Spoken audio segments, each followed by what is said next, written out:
Dear believers, Assalamu alaikum.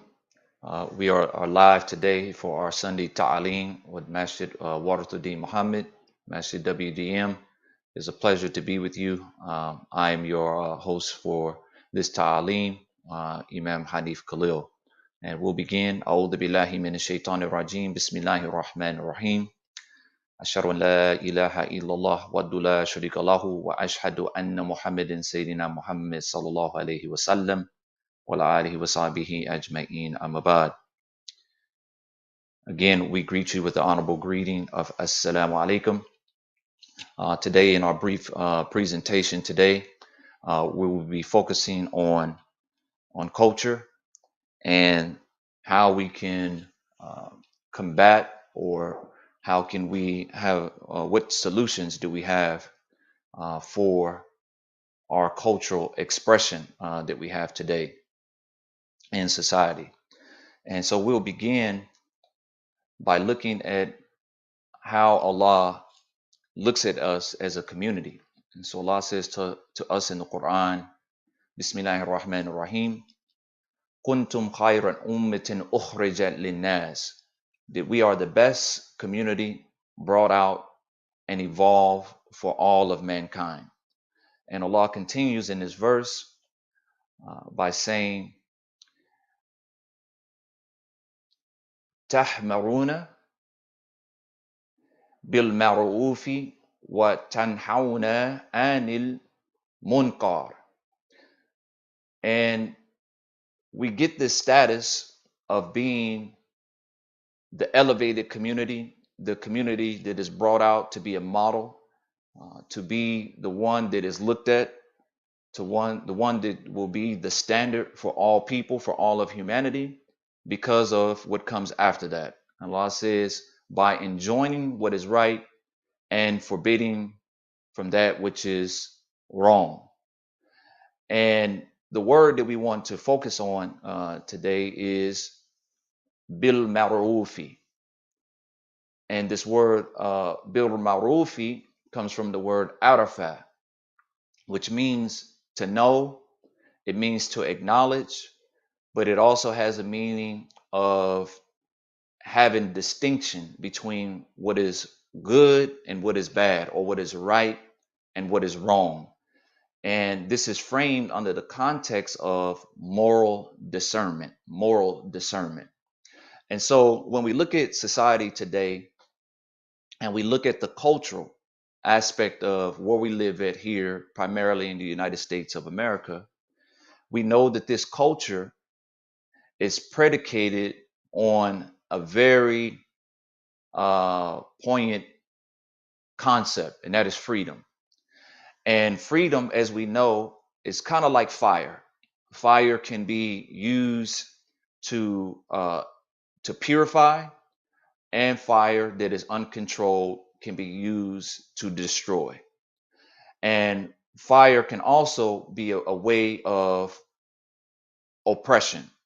And so when we look at the culture today, this culture that's predicated on freedom, freedom to do whatever you want, freedom to express yourself in however you want to express yourself, the freedom to have any pleasure that you want without any boundaries. So looking at the culture and where we look at it, it can be very oppressive. And Allah, as we know in the Quran, tells us that oppression is worse than slaughter. Oppression is worse than slaughter. And we can see how oppressive situation can be worse than death. It can be worse than death. One of the worst deaths that you can think of, that I can think of, sometimes it's like Chinese torture, where your hands are tied, you can't move, and there's a slow drip of water that's just hitting you on the forehead, and you can't move. You want it to stop. It's not something that's causing major pain, but the psychological dynamic that is upon you at that particular time, it's almost like you can't do anything. And it's almost you're saying to yourself, I'd rather die than face this type of torment. And so when we look at society today and we look at it from the lens of freedom, and freedom has a way to either progress you or it can regress you. And the most important aspect of freedom is responsibility. So the more responsibility that you have, or the more that you take care of your responsibility, the more leverage that you have as far as freedom. When people can trust you and see that you are a responsible, trustworthy person, then you can get more and more responsibility. But that's not how this culture rewards you. It's almost as if you have the most influence, you have the most status, you have the most money, then you get more freedom. So, but Allah, that's not the way Allah intended for us. And so we have to look at how our life is constructed, how our life should be progressing, how our life should lead us to the destination, and that is Allah's pleasure. And Allah wants us to look at freedom with responsibility. So let us briefly just go into the story of Adam and his mate Hawa. And we know that Allah gave him full responsibility of the garden, gave him full responsibility. Him and his mate gave them full responsibility in the garden. And he only gave them one thing to be that had a boundary, or to look at, or to contain themselves with, and that was to not go near the tree, not go near the tree. So they had full autonomy, they had full responsibility. And he said also make a home in the paradise, in the garden, make a home, but just don't go near the tree. And it wasn't that the tree was so much as a means of destruction.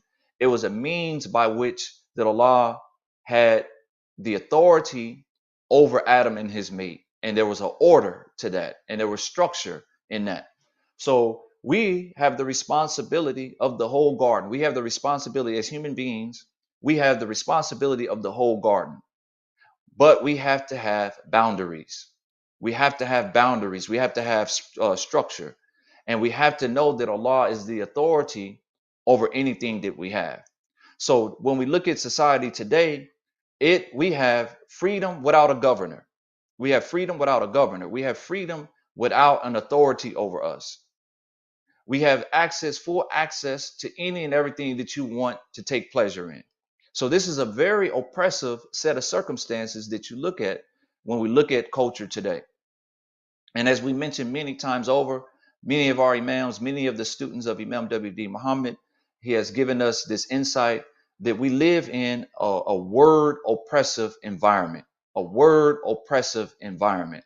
And so when you're living, and he also said that words make people. So when you're looking at a culture that gives you a narrative, that gives you an image and gives you a roadmap that's filled with oppressive language, that means that you're going to become oppressed in that womb, in that word womb, in that knowledge womb, in that language womb.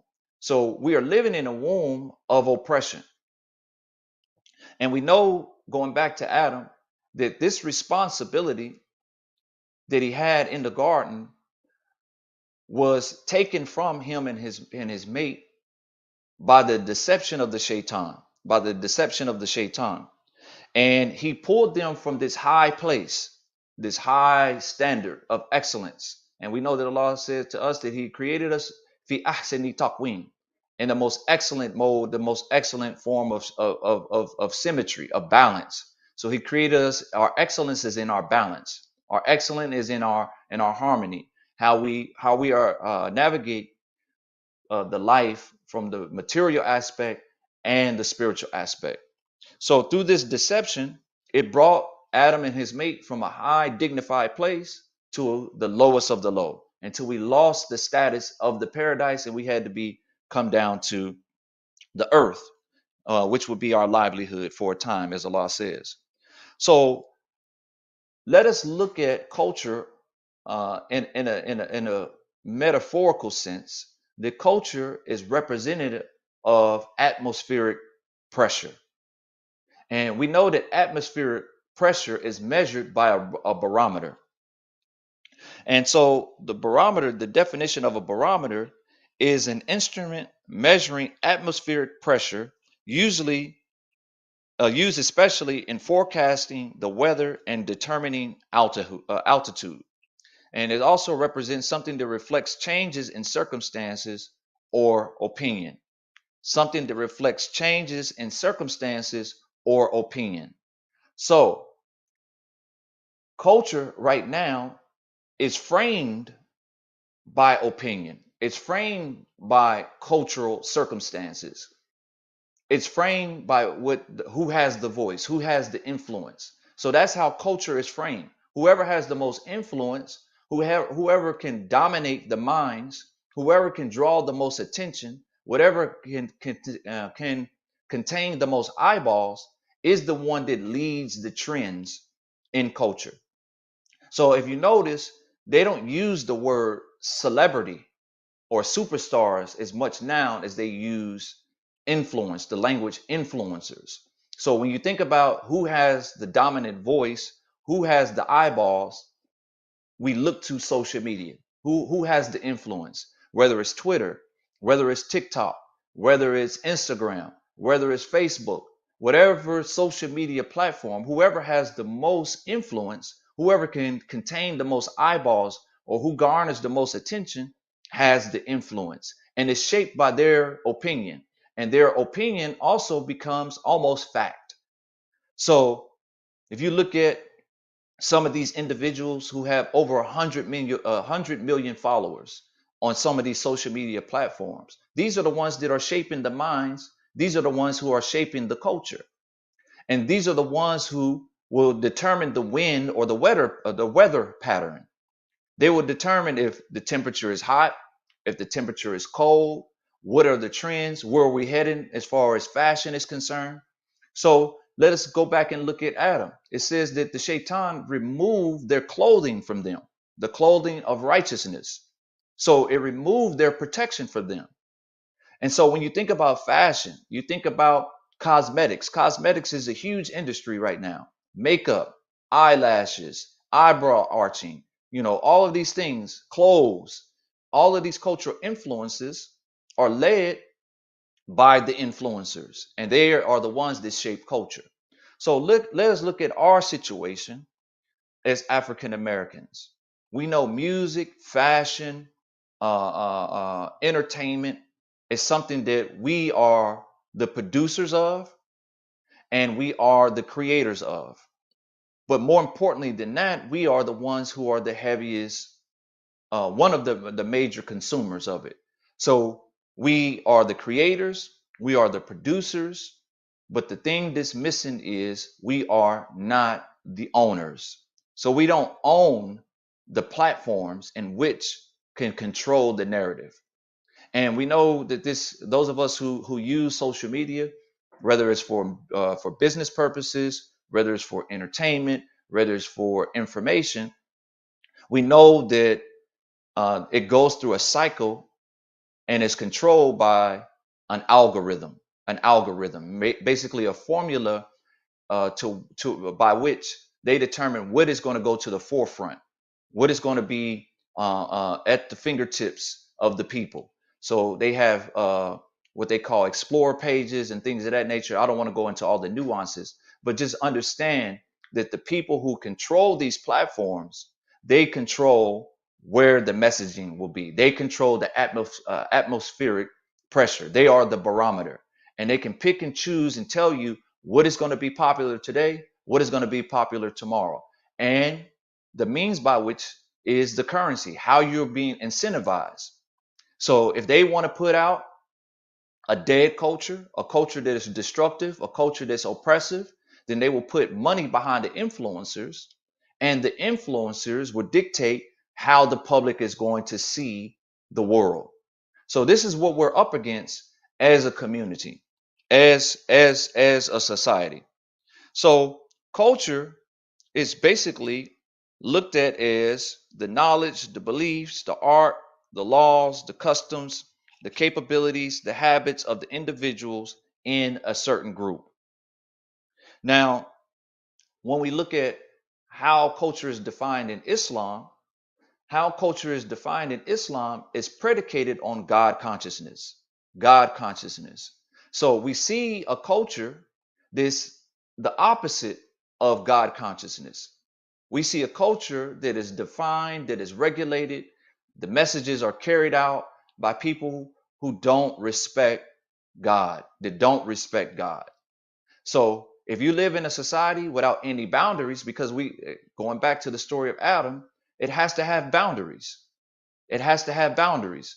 This freedom of expression has to have boundaries. You can't give a child the keys to a car and the car goes to 200 miles an hour and they don't have the knowledge and they don't have the responsibility of how to operate that vehicle. So this is why on some, government vehicles, they have what's called a governor on it, meaning that you cannot go past this speed. And the number one thing that they say prevents accidents is speed control, how you control your speed. So if they can speed up an agenda or a campaign or a scheme, and it has no governor on it, that's going to lead you to destruction. It's going to lead you to death. And that's what we see in our culture today, is that we have adopted a culture of death. We have adopted a culture of death, of self-destruction or of self-sabotage. When you look at the object, how women are objectified in our culture, the image of our women, how it's used as a sex symbol. Our women don't have clothes on and is glorified with them not having clothes. Again, going back to raiment means righteousness. And we know the best clothing is taqwa, meaning God consciousness. So we see our women are not fully clothed. They're not dressed modestly and they are being objectified both by male and female. We look at the image of our men and how they're looked at as criminals, perpetuators of violence, perpetuators of words that are oppressive. We're calling each other by offensive names. So all of this is very pervasive in our culture. And if we don't get a handle on it, if we don't start putting God consciousness as the foundation of our culture, then it's going to continuously lead us to the graveyard, where it's no life, is dead. And we know that Imam Muhammad gave us insight to this long time ago when he talked about Hollywood and how it's hollow. It doesn't have any substance. So this is a scheme. This is an agenda. This is how people have been using the social barometer to dictate how we should live our life. So the remedy for this is housed in a moral institution, a moral institution. And so Ramadan, we know, comes one time a year for Muslims. It comes one time a year for Muslims, based on the ninth month of the lunar calendar. But the principles of the Ramadan is not to be shelved only during the ninth month of our calendar. The principles and the concepts of Ramadan are to be used in our everyday life. So we have become creatures of consumption, creatures of waste, and not just any type of waste, but toxic waste. So they say disease starts in the gut, and the gut represents, or the stomach represents, appetites. So the ones who are controlling the atmospheric pressure and who have the barometer of how we're going to carry out our culture have been feeding us artificial food, toxic food, food that gives us an artificial appetite where we have a craving or a desire for things that are artificial. And anything that is artificial is a roadmap for death. And this is what the shaitan, he used on Adam. This deceit was something that was artificial. Anything that is not ordained or governed or given permission by God is something that is artificial for us. And if your appetites are based on something that is artificial, it leads to disease. And one of the biggest disease that we see that affects us here is cancer. And cancer is basically cells that have been covered up. that are dark cells, and then they create a toxic environment, and so much so that there's no life that are coming out of those cells. So instead of producing healthy cells, they produce dead cells. And before you know it, it spreads across organs, and then it can affect the whole body. So we have to redefine, we have to purify our appetites. And so we have to look at the principle of fasting. This word som, comes from the word that mean to abstain or to remove or get away from. And we know that there's a special relationship between fasting or som and taqwa. And we know that taqwa is the best clothing. It is the best culture for us. So our culture has to be a culture of taqwa. So our appetites have to be based on something that God has produced. And so going back to the disease that starts in the gut. So by us refining our appetites, and consumption is not just food, it's anything that you put in your mind, anything that you put in your stomach, anything that you put in your soul, anything that your eyes see, anything that you hear. All of these are doors or windows for consumption. So if I'm playing music over and over that is self-destructive, guess what I'm going to end up doing with my life? My life is going to be a life of self-destruction. If I'm watching images over and over and over and over again that are pervasive with violence in a form of entertainment that is given to me as an appetite where I want to consume and consume and consume and consume these images over and over and over again, it will seep into my subconscious mind, and then it will begin to dominate my tongue, my behavior, without me even knowing. It'll just be automatic. This is why sometimes when you can just be sitting down in silence, and then all of a sudden music lyrics begin to come out of your mind, you begin to hum music, and it has a rhythm to it. It has a rhythm to it.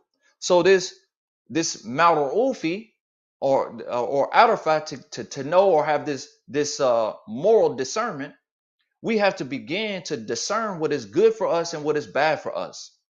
And we have to regulate our appetites. We have to regulate our desires. Otherwise, we're on a path to destruction. So the first thing that we have to do, as far as these cultural influences, we have to abstain. We have to fast from these cultural influences. And by fasting, we know all of the benefits of fasting when you're not, where your digestive system is not taxed, where you're not just eating over and you have a gluttonous type of life cycle. Another disease that we have is obesity and heart disease and being overweight. This comes from overconsumption. We buy so many shoes, and going back to fashion, fashion is a component of culture. You go into the closets of some of our people, whether it's male or female, 200 pair of shoes. 200 pair of shoes. So think about that. 200 pair of shoes. You have people whose closets are overflowing with clothes, or you have to have closets that are big enough for a condo. Some people's closets are bigger than a condo. They're bigger than living establishments. And we know we can only wear one pair of clothes at one time. So we have to be efficient in how we consume. We have to be efficient in how we consume knowledge. We have to be efficient, meaning it has to have a purpose. It has to have a direction that's going to lead to something that will elevate our life, because we have to get back to the elevated place. If our culture is on an elevated place, our minds will be in an elevated place, our appetites will be in an elevated place, our life will be in an elevated place. So first, we have to starve ourselves away from those things that are artificial and are not organic, that are not beneficial for our life to progress. So we have to use this responsibility that we have to make moral, intelligent choices. We have to use the tool, this barometer that we have, to have intelligent morals. Morals is not just about doing what is good and refraining from what is bad, but it also gives us an orientation of our mind where we use logic. We're not consumed by emotion. So, just think about the language again. Word oppressive environment leads to oppressive circumstances, meaning that you can be controlled. So when a person gets off of work on Friday and they binge watch Netflix and Hulu and all of these streaming platforms all the way until it's time to go back to work on Monday. So when I first heard the word binge, for me growing up, binge means somebody who was overdosed on drugs. They went on a binge. They went on a drug binge with no govern. No govern. It's not governed. You're just taking drug after drug after drug until you into a drug induced coma where you're basically dead.